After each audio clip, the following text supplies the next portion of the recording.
In the meantime, members of parliament will be given $1.5 million each to help constituents in need. The allocation is being done under the short-term poverty intervention program.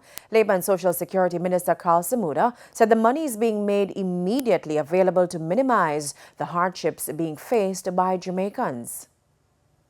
And over the period of the next few months, each member of parliament can choose how they wish to identify the recipients, but they can be assured that we will be monitoring the situation at the level of the social workers to ensure that the program runs as usual quite smoothly.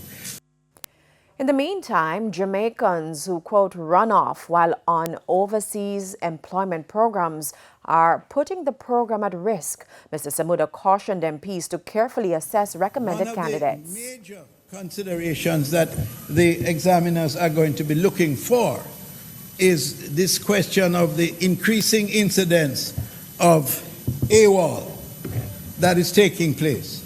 A number of persons, unfortunately, are using this opportunity once arriving in both Canada and the United States, and especially in parts of Canada where it is increasing and very worrisome, because it will ultimately affect the entire program, because the authorities in Canada have already contacted us with a view to holding discussions to see what can be done to at least reduce the incidence of persons leaving employment and just simply disappearing in the country.